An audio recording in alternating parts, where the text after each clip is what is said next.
Hello students, मी प्राध्यापक उदय टेके. आज आपण ब्रँच अकाउंटिंगची dependent branch accounting which is maintained by head office, म्हणजे हेड ऑफिसमध्ये जे डिपेंडंट ब्रँचशी संबंधित अकाउंट्स मेंटेन केली जात असतात त्याची जी मेथड आहे स्टॉक अँड डेटर्स सिस्टीम. एकूण 4 मेथड आहेत. पाठीमागल्या लेक्चरमध्ये आपण बघितलेलं आहे. Debtors system, then stock and debtor system, then profit and loss account system, and then wholesale branch system. So out of these 4 accounting system, stock and debtor system is the part of our syllabus. So याचा आपण विचार करूया. So this method is generally adopted or used when the goods are dispatched to the branch at the selling price, which is the branch is not authorized to vary. So हे statement फार महत्वाचं आहे. यामध्ये ही method कधी adopt केली जाते, follow केली जाते? Generally goods are dispatched to the branch at selling price, म्हणजे सेलिंग प्राइसला ज्यावेळेस माल पाठवला जातो म्हणजे इनवॉइस प्राइसला, त्यावेळेला हेड ऑफिसमध्ये डिपेंडंट ब्रँचचे अकाउंट्स मेंटेन करत असताना स्टॉक अँड डेटर सिस्टीम काय केली जाते, फॉलो केली जाते. Which the branch is not authorise to vary, म्हणजे ब्रँचला या किमतीमध्ये बदल करण्याचा अधिकार नसतो. So under this method the following accounts are open. तर या मेथडमध्ये काही अकाउंट्स इथं काय करावे लागतात, मेंटेन करावे लागतात, ओपन करावी लागतात. कोणते अकाउंट्स ती ओपन करावे लागतात? Generally following accounts are prepaid. Number 1 branch stock account. हे एक महत्वाचा अकाउंट आहे ॲट इनवॉइस प्राइस. इनवॉइस प्राइसला हे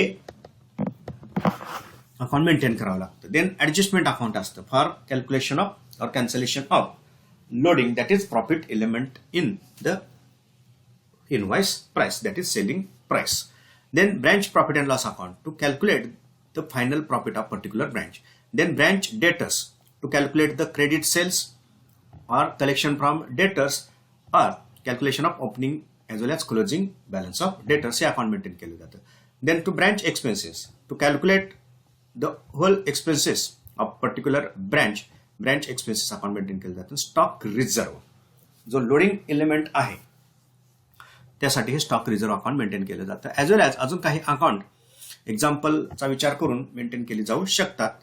सो काही जर्नल एंट्रीज ज्या महत्वाच्या आहेत थोडक्यात आपण यामध्ये समजून घेऊया. Okay, journal entries under stock and debtor system. Number of accounts maintain केले जातात, ट्रान्झॅक्शन्स असणार आहेत यामध्ये, त्यामुळे ही ट्रान्झॅक्शन्स नोंद करत असताना डबल एंट्री सिस्टीम फॉलो करावी लागणार आहे. त्यामुळे जर्नल एंट्री हा यामधला अनअवॉइडेबल पार्ट आहे. जनरल एंट्री केल्याशिवाय तुम्ही अकाउंट पोस्ट करू शकत नाही. So when goods are supplied by the head office another branch to branch. So जर हेड ऑफिसनं माल पाठवला किंवा एका ब्रँचनं दुसऱ्या ब्रँचला माल पाठवला, काय एंट्री असेल? ब्रँच स्टॉकला डेबिट टाकायचं, गुड्स सेंट अकाउंटला क्रेडिट टाकायचं. Branch stock account debit to goods sent account to branch account credit हे एक अकाउंट मेंटेन केलं जाईल. सो ही जी अकाउंट्स आहेत ती सगळी मेंटेन करावी लागतात. When the goods are return by the branch to head office, head ऑफिसला माल ब्रँचनं परत पाठवला, किंवा when the goods supplied by branch to another branch under head office instruction. काही वेळेला अनदर ब्रँच दुसरी ब्रँच एखाद्या ब्रँचला माल on the instruction of head office, head ऑफिसच्या सूचनेनुसार पाठवला जात असतो दुसऱ्या ब्रँचला एका ब्रँचकडून माल. So goods sent to branch account debit, goods sent to branch अकाउंटला डेबिट पडेल आणि तो ब्रँच स्टॉक अकाउंटला क्रेडिट पडेल, म्हणजे जर गुड्स रिटर्न आला तर. For credit sale of goods by the branch, माल विकला, स्टॉक कमी होईल, डेटर्स वाढतील. एंट्री काय असेल? Debtors account debit to branch stock account credit. Stock अकाउंटला ते क्रेडिट टाकायचं, कारण स्टॉक हा सेलिंग प्राइसला मेंटेन केलेला असतो. Then for cash sales of the goods by the branch, cash sales असेल, सिंपल आहे. कॅश सेल्स काय असेल? कॅश अकाउंट डेबिट, सेल्स केला goods account credit, so stock account credit. So branch cash account debit to stock account credit. Then for sales return by customer or debtors, debtors कडून माल परत आला, branch stock account debit to debtors account credit. Stock वाढेल, debtors कमी होतील. Then branch customer return goods directly to head office, जर head ऑफिसला direct कस्टमरनं माल परत पाठवला, so branch stock account debit to branch debtors account credit and goods sent to branch account debit to branch stock account credit. जर head ऑफिसला direct कस्टमरनं माल परत पाठवला तर अशा पद्धतीने हे ट्रान्झॅक्शन नोंद केलं जाईल. Stock account debit, debtors account credit, debtors कमी होतील. Then goods send to branch account debit to branch stock account credit, कारण तो माल रिटर्न मिळालेला आहे. Okay.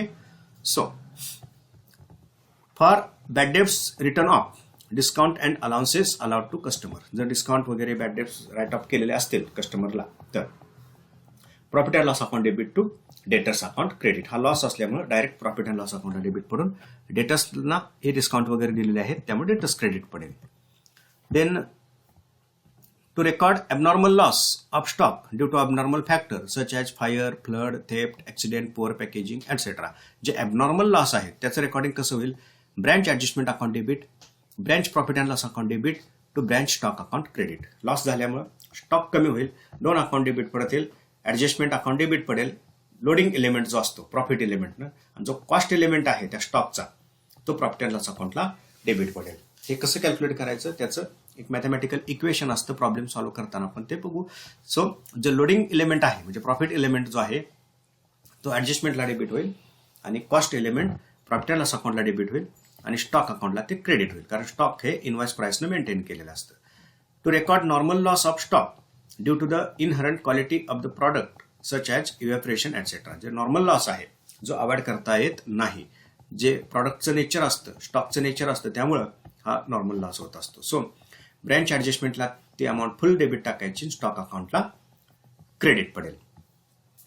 Then agreed allowance to customer at selling price already taken while invoicing. So जो agreed allowance आहे कस्टमरला दिलेला at selling price already taken while invoicing. So branch adjustment account debit to stock account credit, direct ॲडजस्टमेंटला debit टाकून stock अकाउंटला credit टाकायचं. हे transaction काय आपल्याला जास्त उदाहरणामध्ये येणार नाही. टू रेकॉर्ड सरप्लस, जर सरप्लस दिसत असेल स्टॉक अकाउंटला, सो सरप्लसमुळे स्टॉक वाढेल, stock account debit to branch adjustment account credit. Surplus असेल तर स्टॉक अकाउंटला डेबिट टाकून ब्रँच ॲडजस्टमेंट अकाउंटला क्रेडिट टाकायचं. देन जे शॉर्टेज आहे, माल जर कमी पडत असेल स्टॉक अकाउंट क्लोज करत असताना हे सरप्लस आणि शॉर्टेज इंडिकेट होत असतात बॅलन्सिंग करत असताना. सो जे शॉर्टेज आहे ॲडजस्टमेंट अकाउंटला डेबिट, प्रॉफिट अँड लॉस अकाउंटला डेबिट आणि स्टॉक अकाउंटला क्रेडिट. हा लॉस असल्यामुळे स्टॉक कमी होईल, शॉर्टेजमुळे स्टॉक कमी होईल. जो प्रॉफिट एलिमेंट आहे लोडिंग ते ॲडजस्टमेंटला डेबिट पडेल आणि ब्रँच प्रॉफिट अँड लॉस अकाउंटला कॉस्टचा जो भाग आहे तो डेबिट पडेल.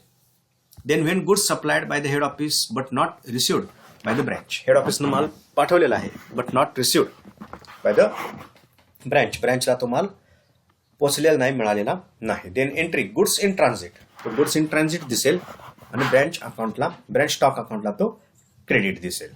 Okay.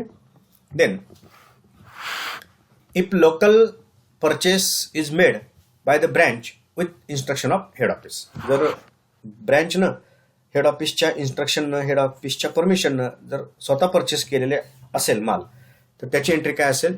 Branch stock account debit to branch cash account credit.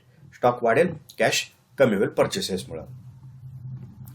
To remove loading from opening balance of branch stock. जो लोडिंग एलिमेंट आहे प्रॉफिट एलिमेंट तो रिमूव्ह करायचा आहे ब्रँच स्टॉकमधून, तर branch stock reserve account debit to branch adjustment account credit. Okay. Branch stock account reserve account debit to adjustment account credit. Then to remove loading from goods sent to branch by head office or goods received from any other branches. So head ऑफिसनं जो माल पाठवलेला आहे ब्रँचला त्यामधलं loading remove करण्यासाठी entry काय असेल? Goods sent to branch account debit to branch adjustment account credit. Then to remove loading from goods return, जो रिटर्न माल पाठवलेला आहे ब्रँचनं head office to head office, त्याचं जर लोडिंग रिमूव्ह करायचं असेल तर branch adjustment account debit to goods sent to branch account credit. Then to remove loading from closing balance of branch stock, जो ब्रँच स्टॉकचा क्लोजिंग बॅलन्स आहे त्यातून remove जर लोड करायचा असेल तर branch adjustment account debit to branch stock reserve account credit अशी त्याची एंट्री असेल. Then to record gross profit or loss of the branch, जो ग्रॉस प्रॉफिट ग्रॉस लॉस आहे तो कसा रेकॉर्ड करायचा? If there is gross profit from the branch. Gross profit जर असेल, आता हा ग्रॉस प्रॉफिट कुठे इंडिकेट होतो हे समजून घ्या. इथं ट्रेडिंग अकाउंट तयार केलेलं नाही. मग ग्रॉस प्रॉफिट कसा? ब्रँच ॲडजस्टमेंट अकाउंटचं बॅलन्सिंग केल्यानंतर जो बॅलन्सिंग अमाऊंट दिसेल तो ग्रॉस प्रॉफिट किंवा ग्रॉस लॉस असेल. सो ग्रॉस प्रॉफिट कुठे इंडिकेट होईल? ब्रँच ऍडजस्टमेंट अकाउंटला. सो एंट्री काय? जर प्रॉफिट असेल ब्रँच ऍडजस्टमेंट अकाउंट डेबिट, म्हणजे ऍडजस्टमेंट अकाउंटच्या क्रेडिट साईडची टोटल जास्त असेल. Branch adjustment account debit to branch profit and loss account credit, तो ब्रँच प्रॉफिट अँड लॉस अकाउंटला ट्रान्सफर करायचा. इफ देअर इज लॉस असेल तर तो ऍडजस्टमेंट अकाउंटची डेबिट बाजू जास्त असेल, मग तो काय करावा लागेल? लॉस असेल तर प्रॉफिट अँड लॉस अकाउंटला डेबिट टाकून ब्रँच ऍडजस्टमेंट अकाउंटला तो क्रेडिट करावा लागेल. Then to record branch expenses, जे एक्सपेन्सेस आहेत ब्रँचचे, सेपरेट एक्सपेन्सेस अकाउंट मेंटेन केलेलं असतं, त्या एक्सपेन्सेस अकाउंटला डेबिट पडलेलं असेल. आता हे एक्सपेन्सेस प्रॉफिट अँड लॉस अकाउंटला ट्रान्सफर करायचे असतात. So branch profit and loss account debit to particular branch expenses account credit. Then to record net profit और net loss of the branch, जो नेट प्रॉफिट किंवा नेट लॉस आहे ब्रँचचा तो record करण्यासाठी if there is a net profit from the branch, तर net profit कुठे indicate होईल? प्रॉफिट अँड लॉस अकाउंट जे तयार केलेलं आहे ते branch profit and loss account debit to कुठे ट्रान्सफर करायचा? हा to general profit and loss account, म्हणजे पूर्ण व्यवसाय संस्थेचं जे एकत्रित तयार केलेलं असेल तिकडे ट्रान्सफर करायचा. आणि जर लॉस असेल, if there is a net loss, branch profit and loss अकाउंटची डेबिट टोटल जास्त असेल, क्रेडिट कमी असेल, net loss, general profit and loss अकाउंटला तो डेबिट पडेल मग व्यवसाय संस्थेच्या, आणि ब्रँच प्रॉफिट अँड लॉस अकाउंटला तो क्रेडिट करावा लागेल. Then when the balance in goods send to branch account, जो बॅलन्स आहे गुड्स सेंड टू ब्रँच अकाउंटला, गुड्सशी संबंधित जे ट्रान्झॅक्शन आहेत, गुड्स रिटर्न, गुड्स सेंड, तो जो बॅलन्स असतो तो ट्रेडिंग अकाउंटला किंवा परचेस अकाउंटला ट्रान्सफर करायचा असतो. Branch account is transfer to trading account और purchase account. So goods send to branch account debit to purchase account और टू ट्रेडिंग अकाउंट, अशा काही एंट्रीज यामध्ये कराव्या लागतात. या एंट्रीज पुन्हा एकदा समजून घेतल्या तर त्या एंट्रीज समजून येत असतात. आता जो फॉर्मॅट आहे ब्रँच स्टॉक अकाउंटचा तो थोडक्यात इथं समजून घ्या. It is summary of stock and it always prepaid at invoice price. मी सांगितलं इनवाइस प्राइस ना, ही समरी स्टॉक आहे, स्टॉकची समरी असते इनवाइस प्राइस नाही. If any item of branch stock account is given at cost price, it must be converted in to invoice price. जर stock हा cost प्राइसने दिलेला असेल तो must be converted in to invoice प्राइसमध्ये तो कन्वर्ट करायचा and then recorded in branch stock account. Certain times in branch stock account there may be a surplus or shortage, it will be balancing figure. काही वेळेला surplus shortage दिसतं, entry कशी करायची ती बघितली आपण. आणि हे काय असतं? मग हे ब्रँच स्टॉक अकाउंटचं सरप्लस किंवा शॉर्टेज असू शकतं. तर आता पहा काय आहे हे ब्रँच स्टॉक अकाउंट. जी डेबिट बाजू आहे काय असेल? वेन स्टॉक इन्क्रीज, ज्यावेळी इथं स्टॉक इन्क्रीज होतो ब्रँचचा तो डेबिट साईडला नोंद होईल. आणि क्रेडिट साईडला कोणत्या नोंदी होतील? वेन स्टॉक डिक्रीज, ज्यावेळेस तो कमी होईल त्या सगळ्या एंट्रीज स्टॉक अकाउंटच्या क्रेडिटला पडतील. इतकं ते सिंपल आहे. मग पहा टू बॅलन्स काय असेल? तो to goods send to branch, माल पाठवला. ब्रँच डेटर्स अकाउंट म्हणजे रिटर्न बाय कस्टमर कडून माल परत आला असेल विकलेला. To branch debtors, sales return by customer direct to head office, म्हणजे कस्टमर कडून ब्रँचला पण परत येऊ शकतो, हेड ऑफिसला पण परत जाऊ शकतो, त्यामुळे माल वाढेल. Goods send to branch account, goods received from other branches कडून पर्टिक्युलर ब्रँचला माल पाठवला असेल तर तो माल वाढेल. Branch cash account, local purchase, जर ऑथरायझेशन असतं, परवानगी दिली असेल तर होतं. आता इथे माल कमी होणारे transaction, goods send to branch, return केला. डेटर्स, क्रेडिट सेल केलेलं असेल, goods send to branch, return by debtors customer direct to head office, head ऑफिसला तो माल जर परत केलेला असेल तर. ब्रँच कॅश, कॅश सेल्स, माल कमी होईल विक्रीमुळे. Goods send to branch, goods send to other branches, या ब्रँचनं दुसऱ्या ब्रँचला माल पाठवला की या ब्रँचचा माल कमी होईल पर्टिक्युलर ब्रँचचा. त्यानंतर जे ॲबनॉर्मल लॉस आहे तो इथं असेल, म्हणजे ऍडजस्टमेंट अकाउंटला लोडिंग असेल आणि कॉस्ट प्रॉफिट अँड लॉस अकाउंटला कॉस्ट एलिमेंट केलेलं असेल. या दोन्हीचं मिळून ॲबनॉर्मल लॉस दिसेल. नॉर्मल लॉस हा 100% ब्रँच ऍडजस्टमेंट अकाउंटला ट्रान्सफर करायचा. त्यानंतर branch adjustment account, agreed allowance to customer of selling price already taken while invoicing, हे ट्रान्झॅक्शन आपल्याला जास्त करून येणार नाही. त्यानंतर जर शॉर्टेज असेल, बॅलन्सिंग फिगर असू शकते ही, म्हणजे एक समजून घ्यायचं branch stock account always balanced, म्हणजे ट्रान्झॅक्शन झाल्यानंतर ब्रँच स्टॉक अकाउंट हे टॅली होतं. बॅलन्सिंग त्याचं काय असतं? जुळत असतं डेबिट आणि क्रेडिट. परंतु जर फरक आला तर तो शॉर्टेज असू शकतो किंवा सरप्लस असू शकतो. म्हणजे डेबिट बाजू जास्त असेल तर काय असेल? शॉर्टेज. क्रेडिट बाजू जास्त असेल तर काय असेल? Surplus. Okay. So balancing figure. So by shortage असेल, नुकसान काय होत असेल तर ते जो लोडिंग पार्ट आहे तो ॲडजस्टमेंट अकाउंटला आणि प्रॉफिट अँड लॉस अकाउंटला कॉस्ट पार्ट डेबिट टाकायचा. आणि जर सरप्लस असेल तर तो सगळं 100% ब्रँच ॲडजस्टमेंट अकाउंटला पण ट्रान्सफर केलं जाऊ शकतं, ट्रान्सफर केलं जातं. आणि जो बॅलन्स आहे नेहमीप्रमाणे स्टॉक इन हँड किंवा स्टॉक इन ट्रान्झिट अशा पद्धतीने हे स्टॉक अकाउंट टॅली होत असतं. टॅली होत नसेल तरच सरप्लस किंवा शॉर्टेज असेल, नाही तर ते येणार नाही. Then when total goods sent to branch by head office are not received by branch, it means there is some goods in transit. It is treated as closing balance of goods under stock in transit. म्हणजे हा जो stock in transit आहे, closing stock मध्ये कधी दाखवायचा, माल पाठवलेला आहे, इकडे डेबिट पडलेला असतो, परंतु तो पोचलेला नसतो ब्रँचला, म्हणून तो क्लोजिंग स्टॉक मध्ये दाखवावा लागतो, दाखवला जातो. ओके. देन हे ब्रँच ॲडजस्टमेंट अकाउंट, इथं ग्रॉस प्रॉफिट कॅल्क्युलेट होत असतो. It is prepare to find out gross profit of particular branch. Here loading of different items of branch stock are taken and to items normal loss surplus of branch stock is taken in total figure. हो, हे account कशाला maintain केलं जातं? Gross profit calculate करण्यासाठी. आणि जे loadings आहेत different item स्टॉकचे जे लोडिंग्स आहेत स्टॉक ट्रान्झॅक्शनचे, त्यासाठी हे अकाउंट मेंटेन केलं जात असतं. And one special item agreed allowance to customer of selling price already taken while invoicing, it is also taken in total figure. परंतु हे जे agreed allowance to customer of selling price already taken while invoicing, हा item आपल्याला जास्त करून येणार नाही. So adjustment account कसं दिसेल? Goods sent to branch, loading फक्त असेल, जो माल पाठवला. Stock reserve, loading opening stock मधलं loading. Then to goods sent to branch, loading on goods sent to head office directly by customer. कस्टमरला हेड ऑफिसला जर ते पाठवलेलं असेल तर. डबल एंट्री ट्रान्झॅक्शन जर केलं, ऑटोमॅटिक हे अकाउंट काय होतात? रेकॉर्ड होतात आणि टॅली पण होतात. Then goods sent to branch account, कधी हे डेबिट पडते पाहायचं लोडिंगला, loading on goods sent to other branch, या ब्रँचनं दुसऱ्या ब्रँचला माल पाठवलेला असेल तर. Then branch stock account, loading on abnormal loss, abnormal लॉसवरचं loading. Then branch stock account, जो नॉर्मल लॉस असेल तो. Then to branch stock account agreed allowance, हा आयटम येणार नाहीच. Branch stock account, loading on shortage, shortage मधलं जे loading आहे ते इथं डेबिट पडेल, फक्त loading. Stock reserve account, loading on closing stock, closing stock मधलं लोडिंग.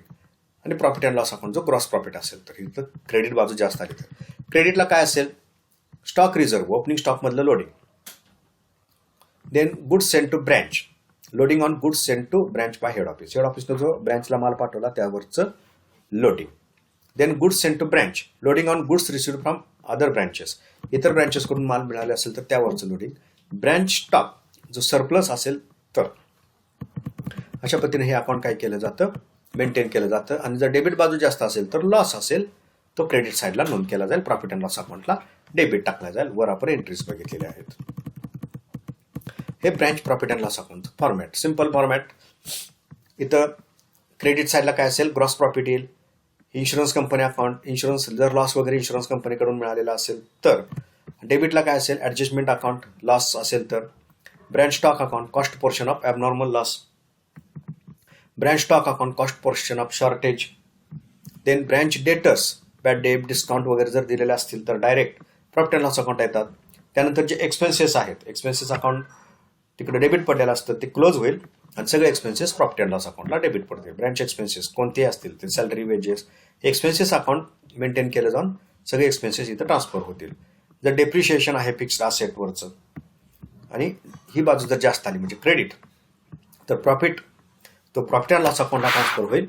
जर डेबिट बाजू जास्त आली ब्रँच प्रॉफिट लॉस अकाउंटची, तर तो loss general profit and loss अकाउंटला ट्रान्सफर केला जाईल. अशा पद्धतीने हे profit and loss account maintain केलं जातं. ओके. हे स्टॉक रिझर्व अकाउंट, जो लोडिंगचा पार्ट आहे तो. ब्रँच ॲडजस्टमेंट अकाउंट, डेबिट पडेल स्टॉक रिझर्व, कशानं? Loading on opening stock. त्यानंतर बॅलन्स जो आहे स्टॉक रिझर्वचा, closing balance of stock reserve. Okay. इथं बॅलन्स जो आहे तो opening balance of stock reserve काय असेल तो. आणि branch adjustment, loading on closing stock. म्हणजे इथं फक्त ओपनिंग आणि क्लोजिंग स्टॉकचं जे लोडिंग आहे ते ॲडजस्ट होईल आणि बॅलन्स काय होतो? कॅरी फॉरवर्ड होतो, ॲज वेल ॲज तो ब्रॉड फॉरवर्ड होत असतो. हा फॉर्मॅट आहे ब्रँच एक्सपेन्सेस अकाउंटचा. सगळे जे एक्सपेन्सेस आहेत ते ब्रँच एक्सपेन्सेस अकाउंटला डेबिट पडतील, कॅश अकाउंटला ते क्रेडिट पडतील. म्हणून expenses account debit to branch cash. आणि हे सगळं कुठं ट्रान्सफर होईल? प्रॉफिट अँड लॉस अकाउंटला ट्रान्सफर होईल. कधी कधी ते ब्रँच ॲडजस्टमेंट अकाउंटला पण ट्रान्सफर केलं जाऊ शकतं. जनरली ते प्रॉफिट अँड लॉस अकाउंटला ट्रान्सफर केलं जात असतं. तर अशा पद्धतीनं हे स्टॉक अँड डेटर सिस्टीम अंतर्गत अकाउंट्स मेंटेन केले जात असतात. आणि काही ज्या महत्त्वाच्या जर्नल एंट्रीज आहेत त्याची आपण काय केलेली आहे? चर्चा केलेली आहे. जर कमिशनचा विचार केला, कॅल्क्युलेशन मॅनेजर्स कमिशन पेबल.